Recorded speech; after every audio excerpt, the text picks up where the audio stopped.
बिरहा सुनला। त्रेता में भागीरथी के जन्म भइल।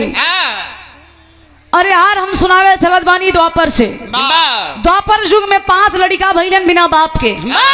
के रहल 4 लाइन भूमिका में कहे के पड़ल।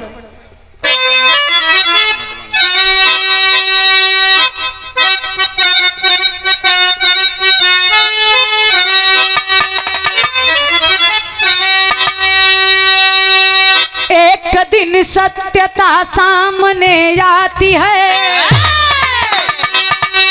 लाख कोशिश छुपाने की चाहे करो,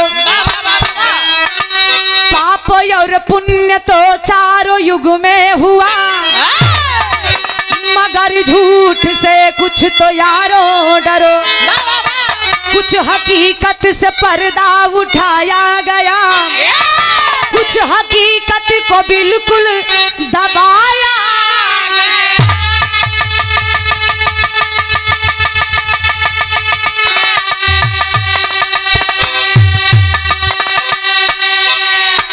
एक ऐसी हकीकत बताती हूँ मैं, भागवत की कथा को सुनाती हूँ मैं।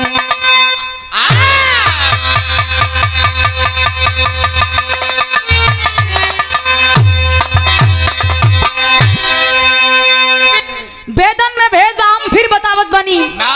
वेद में ऐसा कुछ वर्ड लिखल गईल बा, कुछ ऐसा कहानी लिखल गईल लोग के बता देत हुवन, जान जात हुवन लोगन, लेकिन कुछ ऐसा कहानी कुछ ऐसा घटना वेद में क्योंकि दबावल गईल बा। काहे खातिर कि लोग सत्य ना जान पावे, लेकिन बाहर कवि की के कल्पना, कवि की लेखनी, यही से कहल गईल बा जहाँ न पहुँचे रवि वहाँ पहुँचे कभी महान हुआ करते हैं बाबूजी। बिरहा तनी गौर से सुनिएगा। जहाँ न पहुँचे कभी वहाँ पहुँचे अनुभवी। सही बात, ये अनुभव से भी होता है।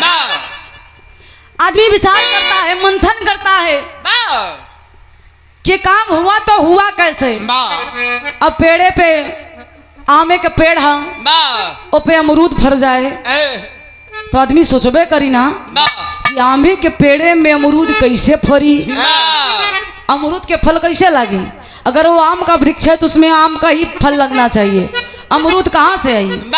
कलम कही दा, कलम कही दा, ये कहाँ से हुई, ये कैसे हुई।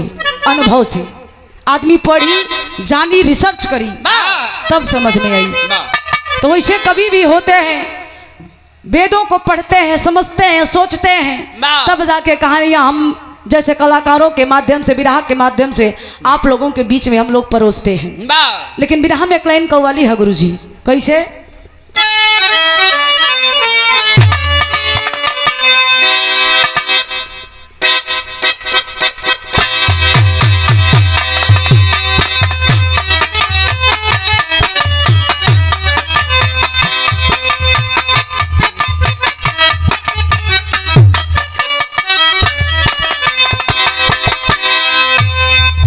किसी आशिक ने कहा है क्या,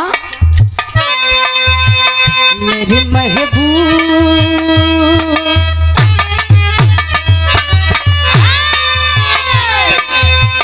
मेरे महबूब मेरे साथ बड़ा काम किया।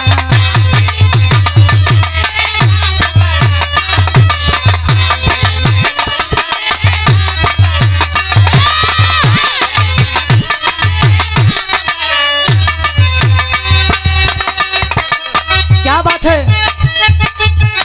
ओहो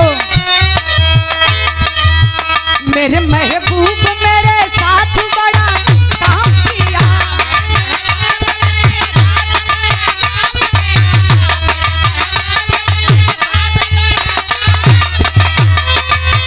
अरे मेरे महबूब मेरे साथ बड़ा काम किया, काम किया, काम किया। प्यार मांगा था, क्या मांगा था, प्यार प्यार मांगा था, झोली में गम डाल दिया।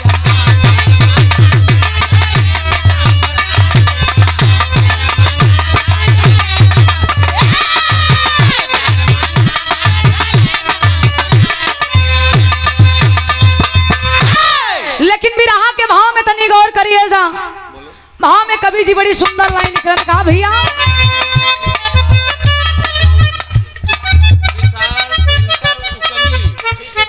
विशाल पेंटर उकरी के ऐतिहासिक धरती से ठेकेदार साहब आपके द्वारा 51 रुपए का आशीर्वाद बहुत बहुत प्रणाम। कहे के हो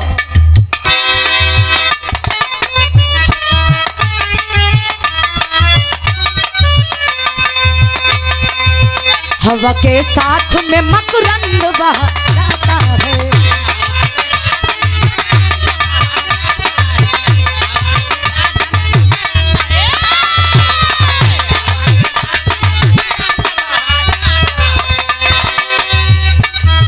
क्या बात है, बहुत अच्छे। हवा के साथ में मकरंद बहा जाता है,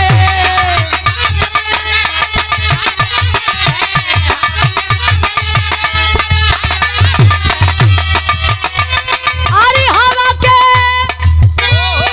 साथ में मकरंद बहा जाता है,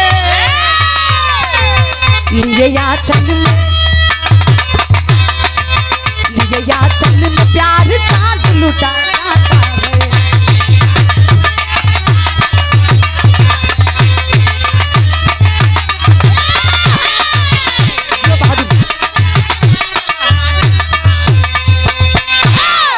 कहानी के शुरुआत यही से बा, कहानी कब और कहां से कवि जी लिखत हुवन नज़म के लाइन में गुरुजी कहे के बा।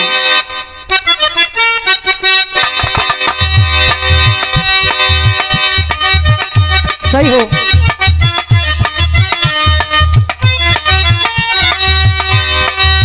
कि कल्पना कुछ नहीं, कल्पना कुछ नहीं वेदों की हकीकत है, कल्पना कुछ नहीं वेदों की ये हकीकत है, पुराण सागर सुख सागर की नसीहत है।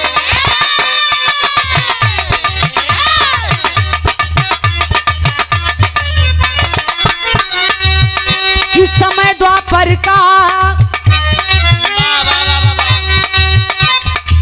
समय द्वापर का या कृष्ण का अवतार हुआ, समय द्वापर का या कृष्ण का अवतार हुआ, यशोदा मैया का अंगना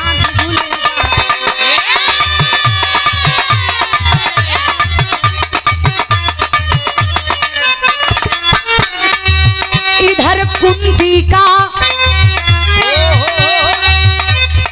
कुंती बचपना अवस्था है, इधर कुंती का जब की रहल बाल पनमा हो, इधर कुंती का जब की रहल बाल पनमा हो, तपस्या जाके कैली देख बीच बनवा हो।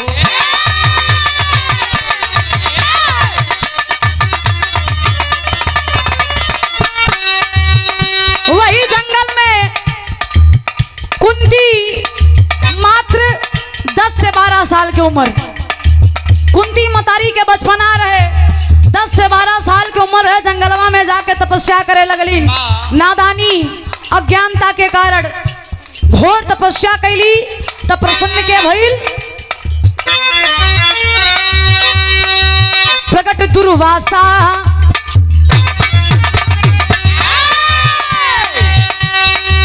प्रकट दुर्वासा भइल कहे मांगा वरदनवा, प्रकट दुर्वासा भइल दिल दर्शनवा हो, कहे कि बेटी मांगा हमरा से वरदनवा हो।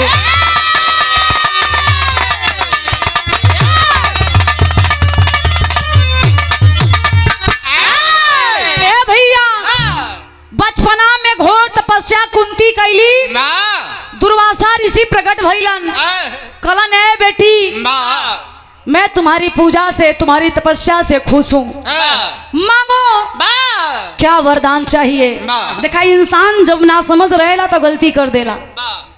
अब कुंती घोर तपस्या कलिन, दुर्वासा ऋषि खुश हो गईलन, और खुशी में कुंती कलिन प्रभु अगर हमारा पूजा से प्रसन्न हुआ तो हम जौन मांगा हमके आपके दे के पड़ी।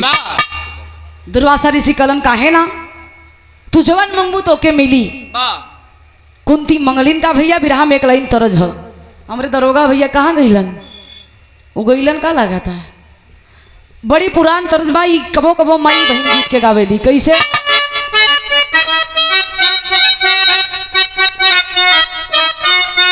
हाय हाय हाय कि सातो नदिया पारवा से अरे मोरा भैया अइले रे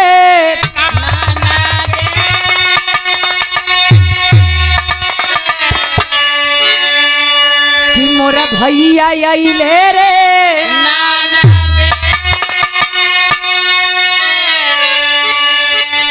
सातो नदिया परवा से मोरा भैया अइले रे नाना दी मोरा भैया अइले रे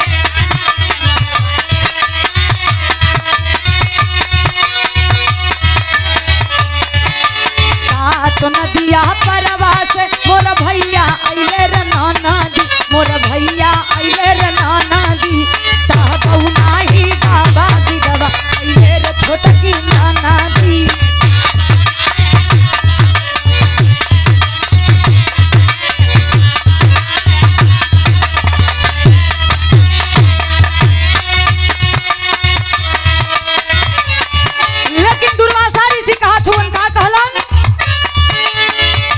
बोले मुनि दुर्वासा या जमंगनवा मांगा ये बिटिया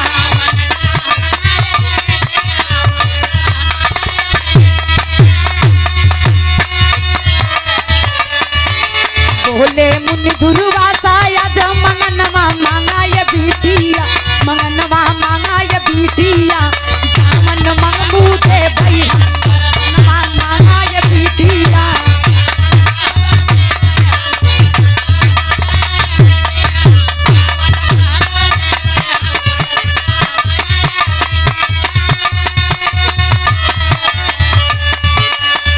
लेकिन कुंती कहली कि अगर आप हमके देवही चाहत हुआ तो हम जवन मांगत बनी तनी ध्यान से सुना। का कहली भैया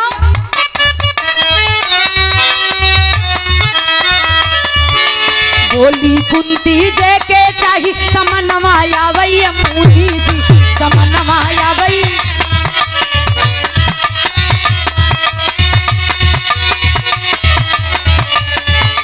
बोली कुंती जे के चाही समनवा आवई मुनि जी समनवा आवई मुनि जी मानी तोहरा से वरदनवा सुनाय मुनि जी।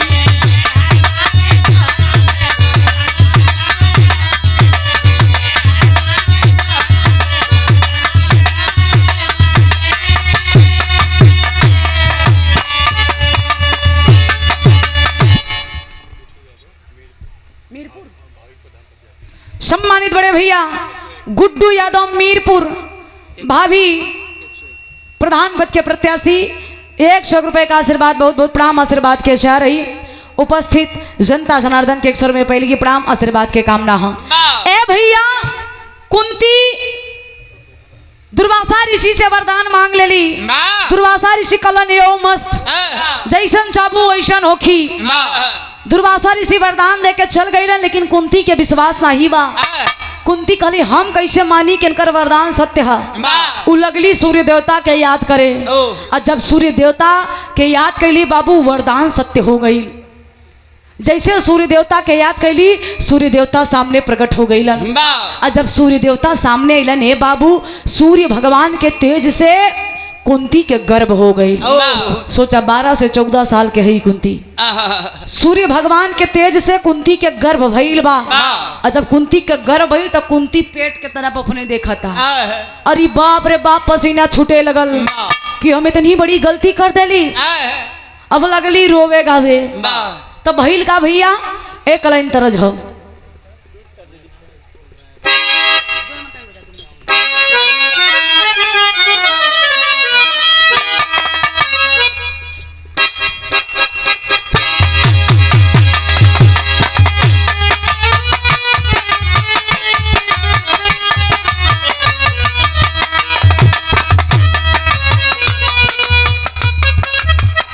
और यह सम्मान किया गया पन्ना सरोज DRM इंटरनेशनल स्कूल।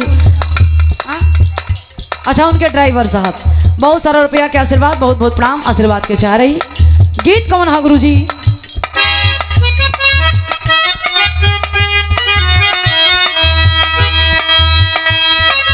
हरि मोरा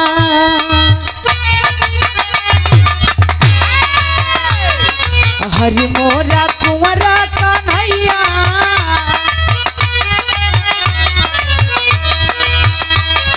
हरि मोरा कुंवरा कन्हैया बोलावई बांसुरिया बजाई के।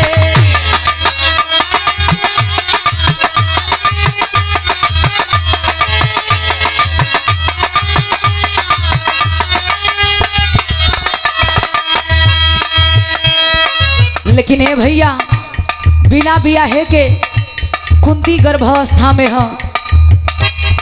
अब आंख में आंसू बा कि अब का करी, कवन मुंह लगा के जाई घरे। ये तो दुर्वासा ऋषि के वरदान रहा, लेकिन हमरे लिए अभिशाप बन गई। रोवा था लेकिन भइल का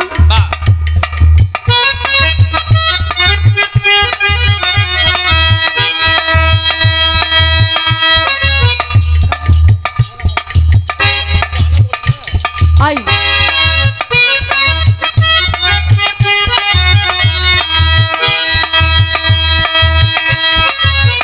कि बिना सदिया के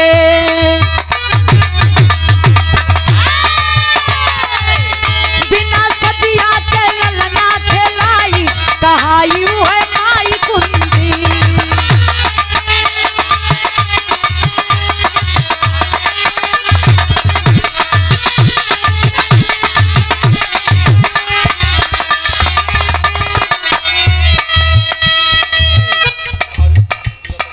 भावी जिला पंचायत श्री विनोद यादव वार्ड नंबर 33 से विनोद भैया के द्वारा 100 रुपया के आशीर्वाद। भैया के प्रणाम। गौर करिएगा बाबूजी, आंख में आंसू है लेकिन सूर्य देवता समन्वय खड़े हुए कहिए कि तू बोलू तो हम का करी, हमार दोस्त नहीं खे। लेकिन तेज से श्री माता प्रसाद यादव धर्मपुर के ऐतिहासिक धरती से पुनः आपके द्वारा 100 रुपये का आशीर्वाद। वही नदी के किनारे बैठल है। ए भैया प्रसव भइल, एक ठे बेटवा के जन्म देली और लड़कवा के वही नदिया में प्रवाह कर देली। प्रवाह करके घरे आइल ही, समय बीते लगल, शादी के दिन निराइल बा। तो भइल का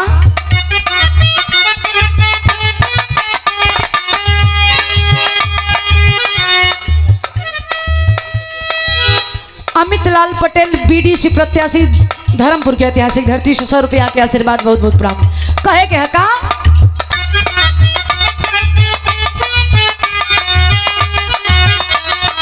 कुछ दिना बाद गईली सदिया रचाई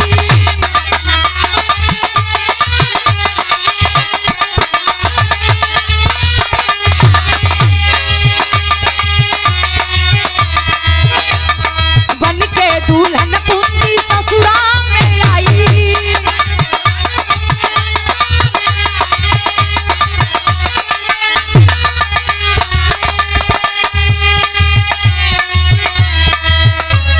राजा पांडु के मन गई भाई,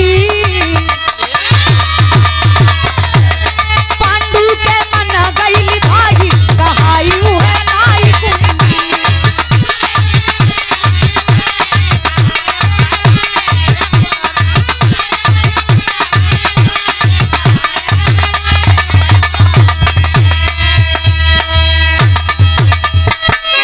ए भैया कुछ दिन बीतल, समय बीतल, कुंती विवाह जोग भइली।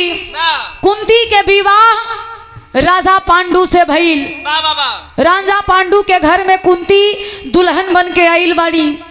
बड़ी खूबसूरत लागत है। राजा पांडु के मन के भाग गईली, बड़ा प्रेम करत हुन बाबू। समय धीरे धीरे बीते लगल। तो भइल का भैया विवाह में ई स्वर्गीय लाल जी लहरी गुरु जी के अपने जमाना में बोलन कैसे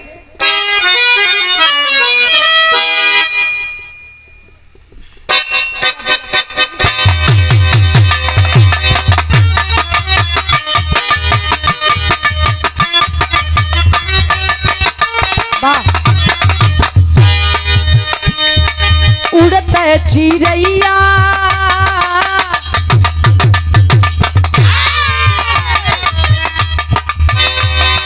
उड़त चिड़ैया काहे मारा गई मनऊ या गई मनऊ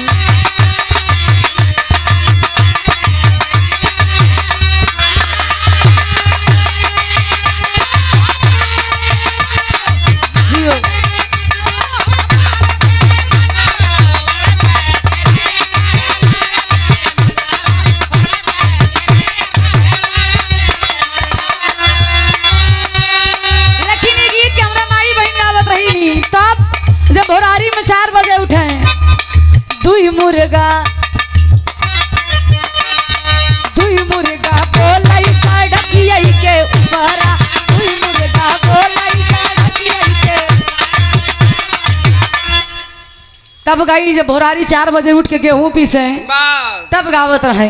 तो जमाना बदल गई भैया, आजकल एडवांस हो, घर घंटी चले लिया। लेकिन गौर करिएगा, आज समय बीता था, राजा पांडु बड़ा खुश हुअन। राजा पांडु के 2 पत्नी बतावल गईली, एक कुंती, दूसर की के रहल माद्री। 2 पत्नी राजा पांडु खुश हुअन। समय बीतत बा, लेकिन भइल का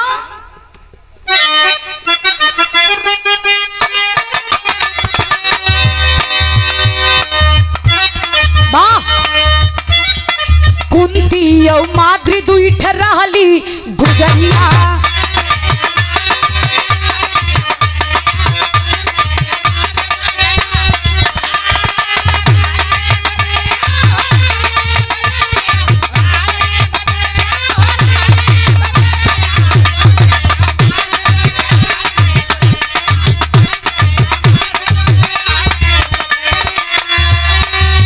और इस भाव को समझते हुए स्वर्ग की कामता प्रसाद। समय बीतत बा, लेकिन भइल का अंतरा में कहे के बा। इंद्र प्रकाश पटेल भाभी प्रधान पद के शानदार प्रत्याशी, कहां से? धर्मपुर के ऐतिहासिक धरती से शानदार 201 रुपए का आशीर्वाद, गार्जियन के बहुत बहुत प्रणाम आशीर्वाद के चाह रही। आइए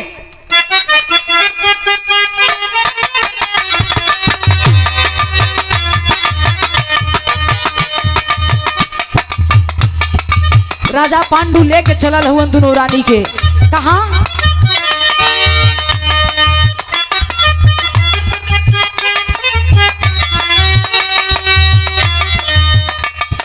दोनों हो रानी लई के चलले सजनवा।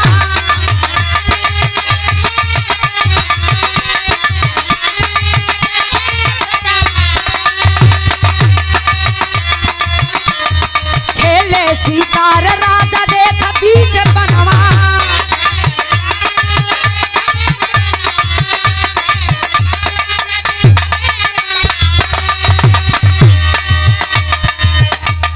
ए भैया, राजा पांडु दोनों पत्नी के लेके शिकार खेरे चलत हुवन, लेकिन दोनों पत्नी के एकहू औलाद नहीं खे हुवन, शिकार करत हुवन। लेकिन भइल का ये पंचो सोचे वाली बात बजौने राजा के 2 पत्नी और एकहू संतान न रही, तो राजा के दिमाग में टेंशन बा, चिंता बा कि हमरे कहू औलाद नहीं के। प्रजा में तरह तरह के बातें उठे लगल, तो कैलन का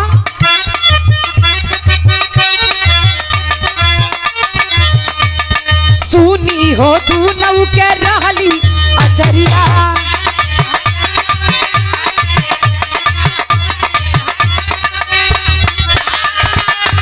बहुत अच्छे, अरे वाह भैया जियो।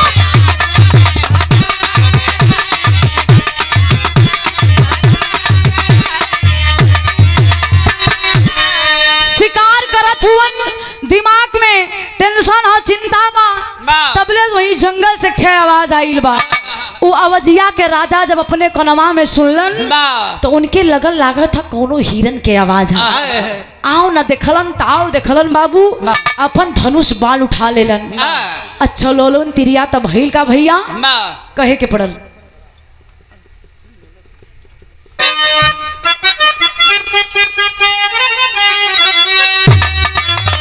कि तबल आवाज एक गईली सुनाई।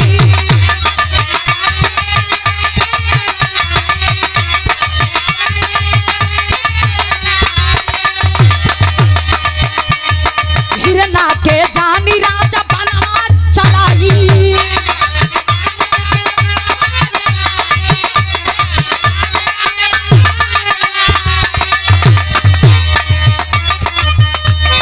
कैसे हो जग में डरी देखा हो नहरिया।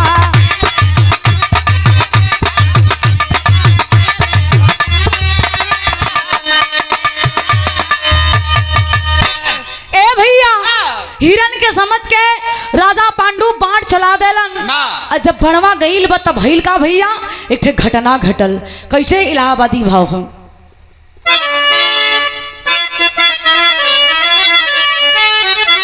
आए हे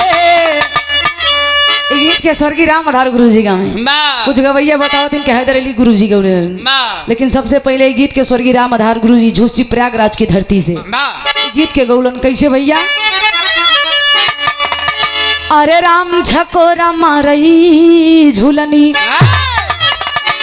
अरे राम झकोरा मारई झूलनी तो साड़ी लहराई हो झकोरा मारई झूलनी।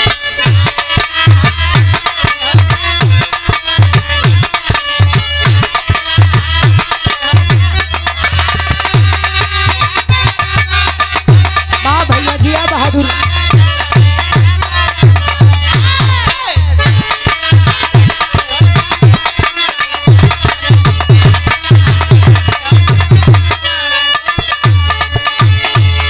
अरे जानी के हिरनमा राजा पांडु समझना पौलन, हरे जानी के हिरनमा चल हवाई राजा बनवा जान के हिरनमा।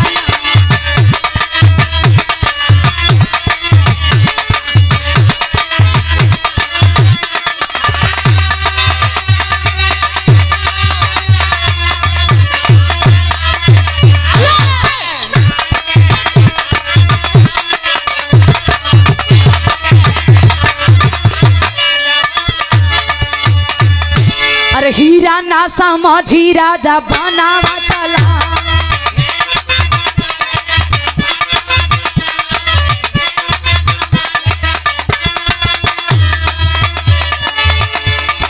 हाय राम सुनी के आवाज घबन।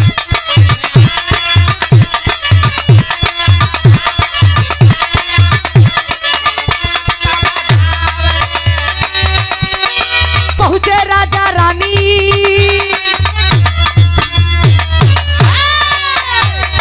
पहुंचे राजा रानी तब मुनि के समनवा जान के हीरा।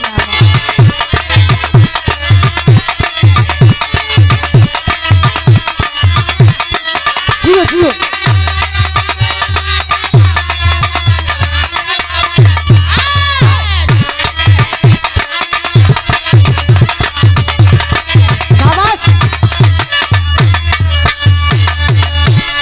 ए भैया।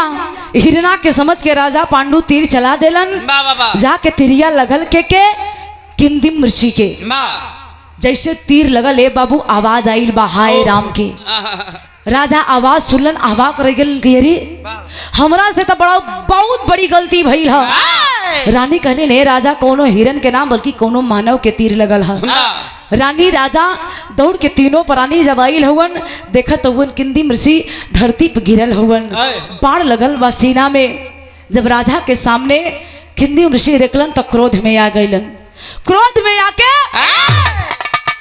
राजा के श्राप सुना दिलन। श्राप का दिलन भैया, विरह में तरस बदल गई।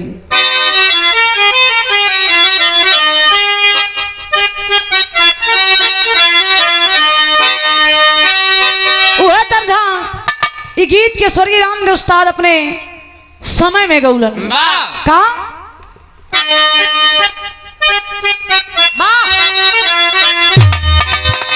कि रात सुतले सजरिया, हर रात सुतले सजरिया पे छोड़ी गई लखो रात सुतले।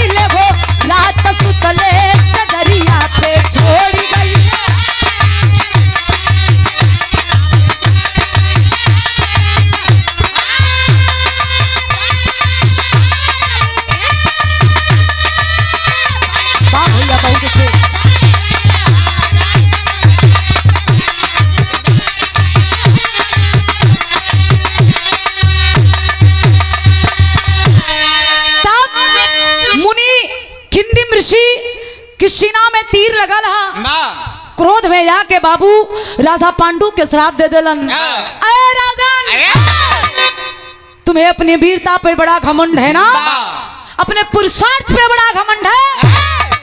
तुम्हारा मरण कैसे होगा मैं तुम्हें श्राप देता हूँ। देलन का कि मुनि जी क्रोधवा में श्रपवा, अरे मुनि जी क्रोधवा में श्रपवा सुनाई दिहल तो मुनि जी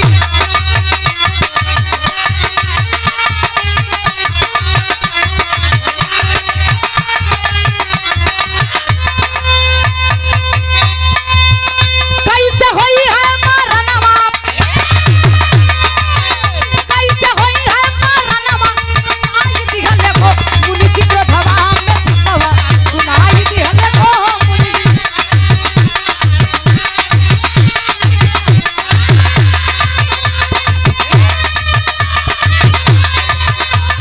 जियो जियो, अरे बारे बहादुर शाबाश।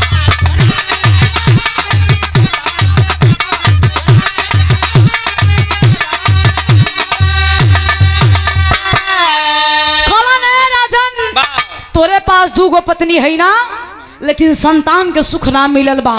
एक बात हमार सुना, तू हमरा के मार के बहुत बड़ी गलती कैले हुआ का भैया। राजा के श्राप देथुन किंदिम ऋषि कहलन का बस कि कौनो भी नारी से अरे करबा सहवास हो, कि कौनो भी नारी से अरे करबा सहवास हो, तोहरो मरनमा हो ई खराबी सवास हो।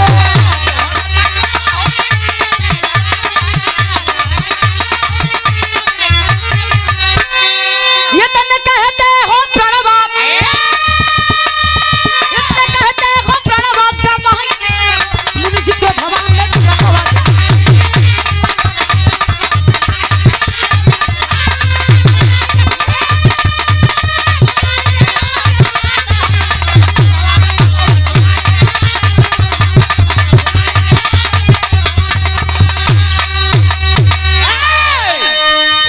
किंदिम ऋषि कौन है राजन, ना संतान है ना कभी तुमको संतान होगा, क्योंकि मैं श्राप देता हूँ जब भी अपने दोनों पत्नियों में से किसी के करीब जाओगे तो तुम्हारा मरण सुनिश्चित है। शरीरी के छुबा पत्नी के तबे तू मर जाइबा। अरे बाप रे बाप, राजा के पैर के नीचे से जमीन खिसक गई कि मैंने क्या कर दिया, इतनी बड़ी गलती मुझसे कैसे हो गई।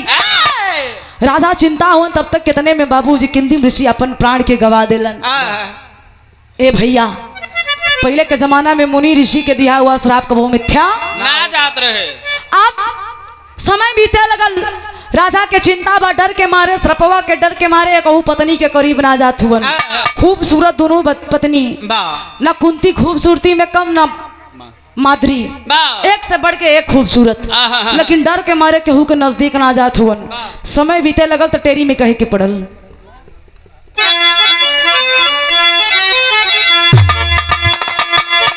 कि रजनमा सोचै बीचे बनवा, हरे रजनमा सोचै बीचे,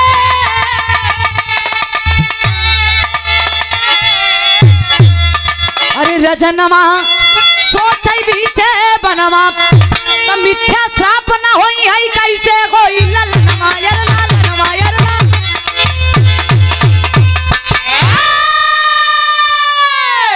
मिथ्या श्राप न होई है कैसे होई ललनवा, रजनमा सोचै बेटे बनवा। राजा सोचत हुवन, वही जंगल में अपन कुटी बनाए के रहे लगलन। श्री मनीष शर्मा मल्लूपुर की धरती से आपके द्वारा 100 रुपए का आशीर्वाद, बहुत बहुत प्रणाम। वाह, हम तो सोचे खुटहानपुर से कहाँ। ए भैया, वही जंगलवे में कुटी बना के राजा पांडु रहे लगलन। समय बीते लगल।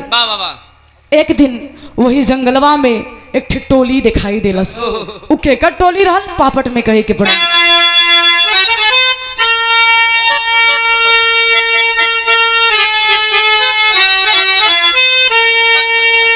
अरे तीनों प्राणी, अरे तीनों प्राणी वन में जीवन बिताई समय के पाई हो।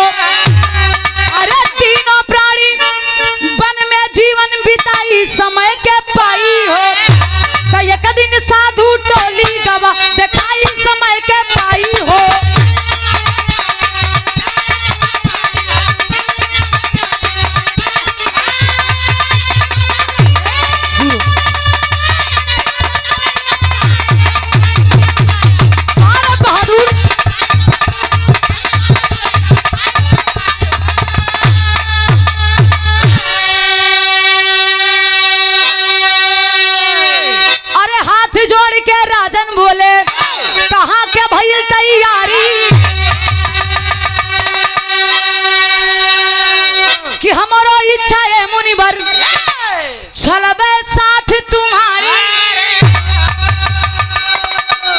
ए भैया वाह वाह वाह वही जंगलवा में कुटी बना के रहत हुन तब तक सप्त ऋषि अपने साथ में हथवा में कमंडल लेके वही मार्ग से जात रहलन। राजा देखलन जाके प्रणाम कैलन कि महर्षि आप लोग कहाँ जा रहे हैं, कहाँ की तैयारी है। सप्त ऋषि कलन की है राजन, हम लोग ब्रह्मलोक जा रहे हैं अपने मन की बात ब्रह्मा जी से पूछने के लिए। जो हमारे मन में चल रहा है हम ब्रह्मा जी से जाके सवाल करेंगे। राजा कलन ए मुनिवर तनी हमरो के सथवा लेके चला, हमरो बड़ा सवाल बा हमहू पूछे चाहत बनी। सप्त ऋषि कलन ठीक है चलिए मेरे साथ, लेकिन एक बात जो मैं पूछने चल रहा हूँ वो सत्य बताना। कलन का कलन तुम्हारे पास कोई संतान है? तब तो राजा पांडु के चेहरा मुरझा गई, सर नीचे कर लेलन, हाथ जोड़ के कलन ए मुनिवर हम बड़ा भागा बानी, हमरे दूधू गो पत्नी लेकिन संतान के सुख हम ना पावत बानी। यही बतिया के तो हम ब्रह्मा जी से पूछे चलत बानी। सप्त ऋषि कलन ना ए राजन तब तो आप नहीं जा सकते, मेरी बात को गौर से सुनिएगा। कहलन का भैया आल्हा में कहे के पड़ल।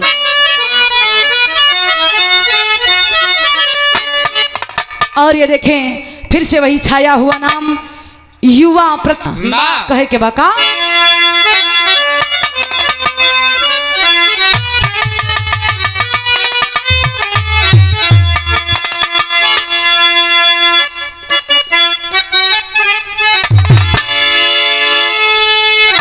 कि कैसे वो हमानो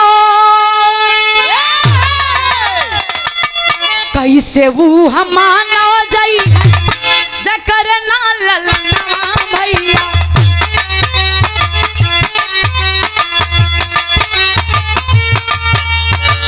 जे करे ही बागिया में नाई कवनो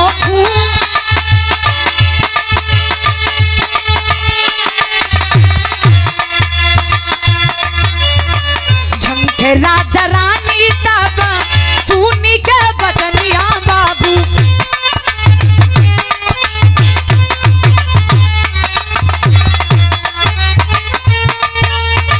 जीवन में हमारे हो भाई भारी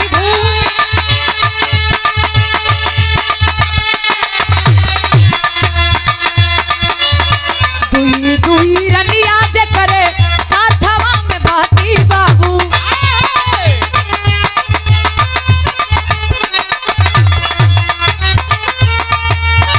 तब नाही गोदिया में ये कहूँ घुमा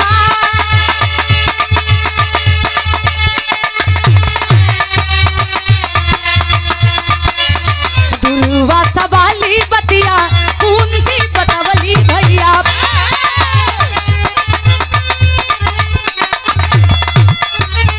कई दिहल राजा दामाया गाऊ सपा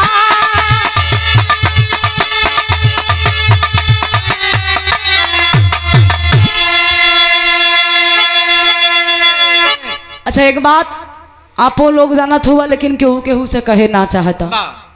वेद पुराण उठा के देख लीजिए, जितने भी महान पुरुष हुए हैं उनकर जन्म ऐसे ही भवा, वो चाहे त्रेता की बात हो, चाहे द्वापर की बात हो, और चाहे सतयुग के बाद। और केहू के माई हो तो केहू के बाप नहीं, केहू के बाप हो तो केहू के गजब। लेकिन आज राजा पांडु हथवा जोड़ के सप्त ऋषि से कहलन कि हमारे दू पत्नी है लेकिन एक कहू लड़का ना हो, अभागा बानी का करी, हमरे किस्मत में शायद यही लिखल है। सप्त ऋषि चल गईलन। अब यार कुंती के बर्दाश्त नहीं होत बा, हाथ जोड़ के गईली गली है स्वामी आपसे हमके विनती करे आइल बानी, अगर आप चाहिए तो आपके लड़का हो सकेला। राजा पांडु खुशी के मारे पागल, ऐसा कौन मर्द हो ना चाहिए कि हमारे लड़का हुई। अब राजा पांडु कहलन जरूर, लेकिन होई कैसे। कुंती कालीन हमके बचपने में दुर्वासा ऋषि द्वारा एक वरदान मिलल है, जब जब चाहिए जेके चाहिए ओके अपने सामने हम बुला ली। कहलन ऐसा का लड़का हो जाई।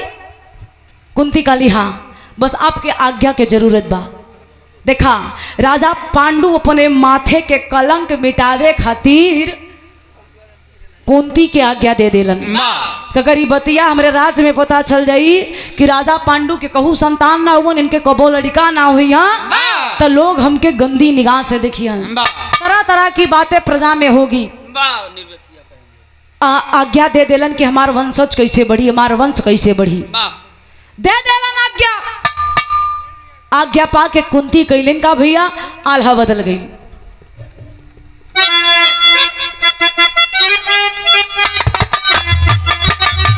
कुंती बोलावत है इनके के गौर करिएगा आप लोग।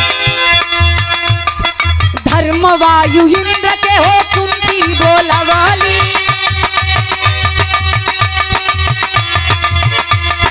तीन गो ललनवा के लिहली जनमा,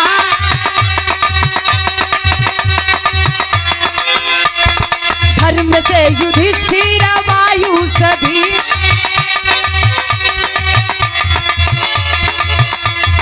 अर्जुन के इंद्र से हो लिहली जनमा,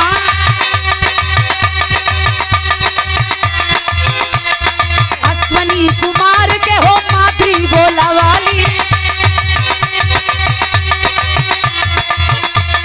नकुल सहदेव के लिहली जनमा, जनमा मेरा है समैया बिहार, चल पूरा भैया हो बारिश के महीना, माद्री के देखी राज गईले पगला, भूल गईले राजा तब धरैया कवरिया, ये सहवास राजा होई के लाचा।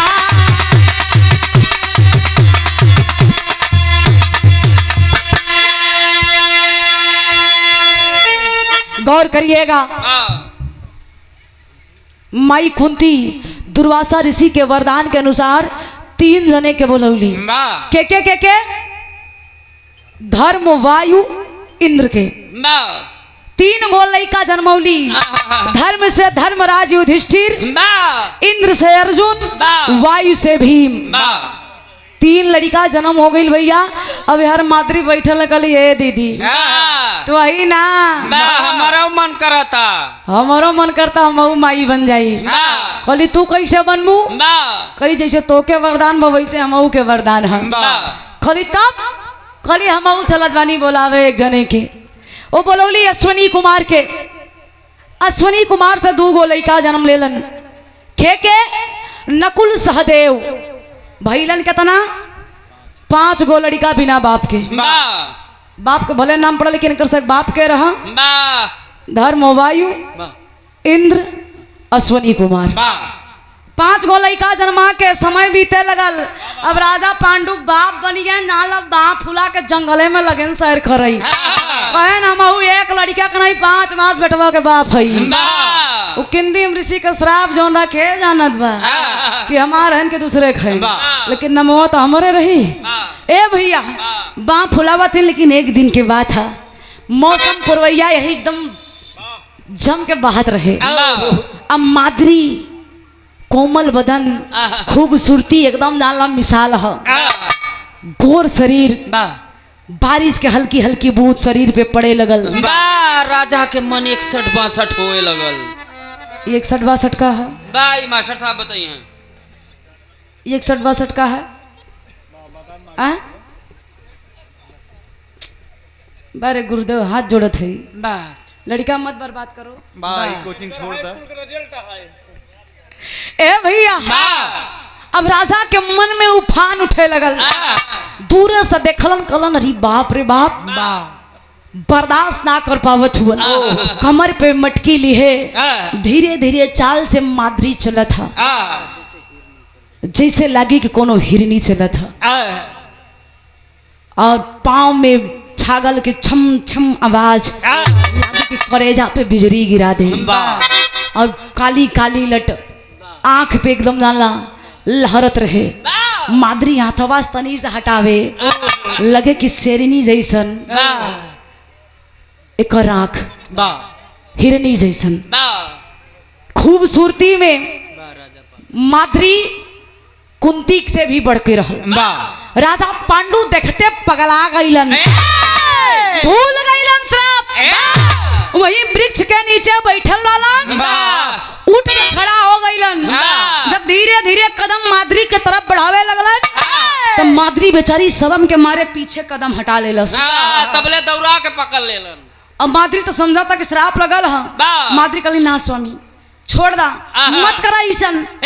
लेकिन एकदम काम वासना जागृत भइल है, दौड़ के गईलन, माद्री के अकवरिया में धा लेलन। जैसे अकवरिया में पकड़लन तब भइल का भैया, खड़ी में कहना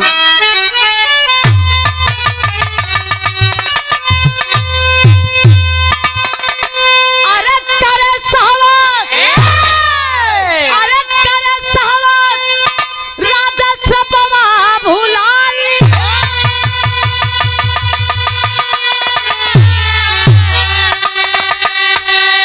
अरे उड़ी गई ले सुगनमा, अरे उड़ी गई ले सुगनमा, पिजड़ा बस भाई हो उड़ी गई ले।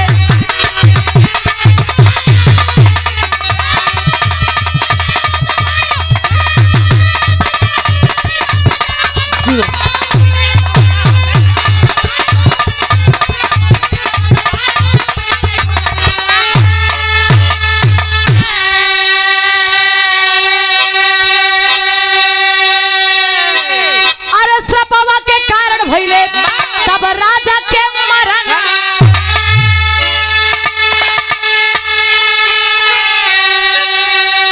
अरे माद्री और कुंती के बरस नयनवा,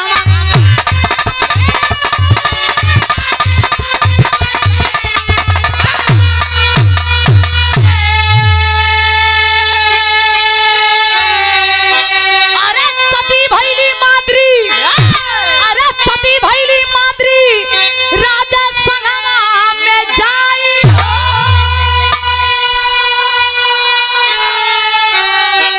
अरे उड़ी गई ले सुगनमा, अरे उड़ी गई ले सुगनमा, पिजड़ा बस भाई हो उड़ी गई ले सुगनमा।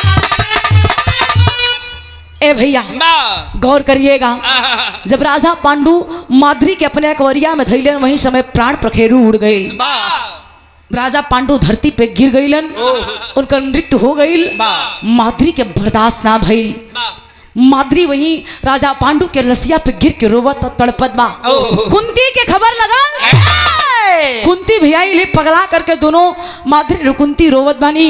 लेकिन माद्री के दिमाग में सेट हो गई कि हमार राजा हमरा के छोला के वजह से मरल हुआ तो हम ना जिए चाहत बानी। ए बाबू, माद्री राजा पांडु के साथ में सती हो गई। अब कुंती बेचारी अकेली 5-5 गो लड़का वही जंगलवा में लेके पाल पोस के बड़ा कैली। तो कैली का भैया,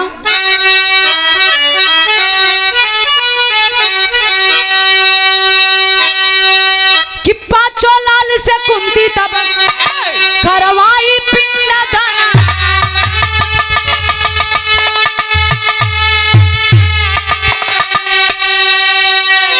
अरे लाई के लालनवा अपने आईली भवनवा,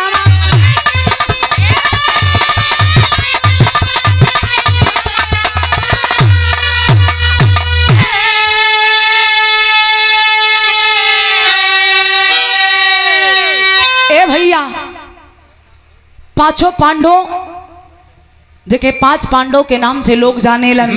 राजा पांडु के माई कुंती अपने 5 लड़का से पिंडदान वही जंगलवा में करवा देली। अब बड़ भैलन जब पिंडदान करवा देली तब 5 लड़का के लेके कहाँ आईली अपने भवन। समय बीते लगल तब भैल का गुरुजी आखिरी में उड़ान दा।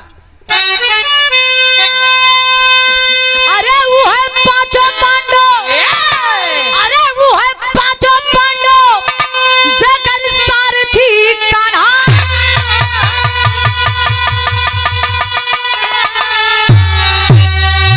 अरे उड़ी गई ले सुगनमा, अरे उड़ी गई ले सुगनमा, पिजड़ा बस भाई हो उड़ी गई ले सुगनमा।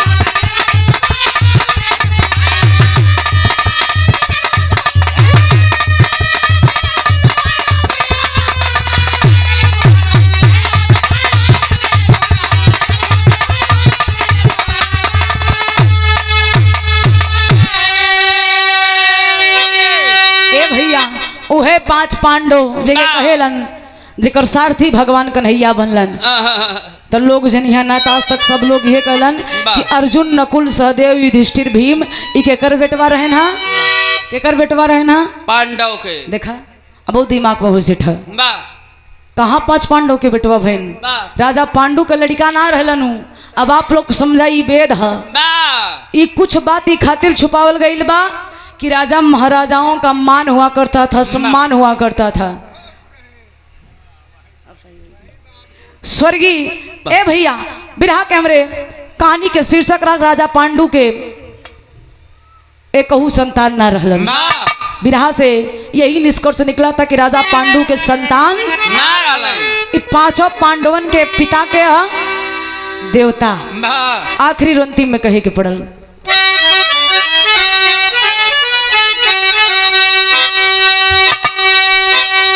गुरु बिहारी गुरु गणेश अटपट वेदों की बानी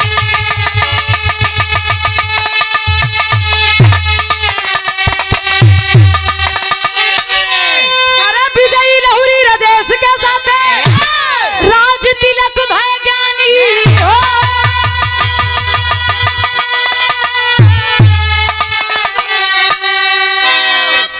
रजनवा सोचै बीचे बनवा अरे रजनमा सोचै बीचे बनवा तो ज्योति गया कभी के यही रन खानदानवा रजनमा सोचै बीचे बनवा।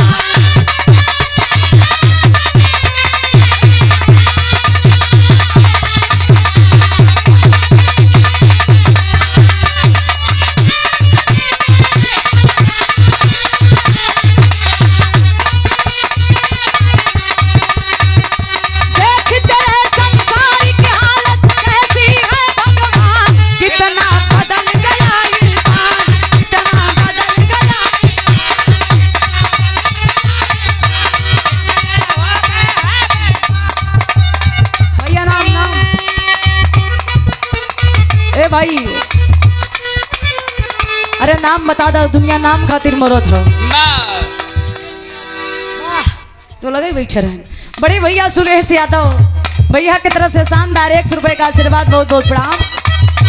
देख तेरे संसार की हालत कैसी है भगवान कितने बदल गए बेईमान बेईमान के इंसान। सच्चाई बहनों के बाती में सच्चाई है। आज के जमाना में भाई भाई के ना होता एक खून के रिश्ता है लेकिन चाहे नहीं तो उनका 1 बीघा अपने नामे करवाई लें। हाँ कैसो मौका मिल जाए माई बाबू को अपने कम कैली बाबू को तनी से पागलपन वाली गोली खिलाई के लिया के चल देंगे पूरा जमीन अपने नाम करवा लेते हुए। ये है आज के कलयुग। कैसे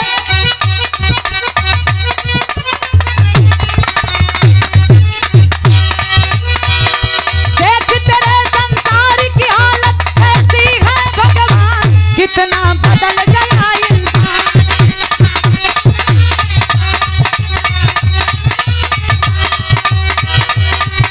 सूरज न बदला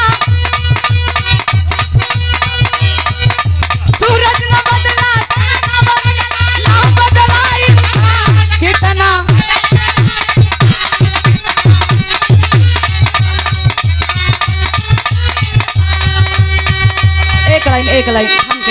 एक लाइन समाजवादी गीत आखिरी में फरमाइश रहल 1 लाइन बस।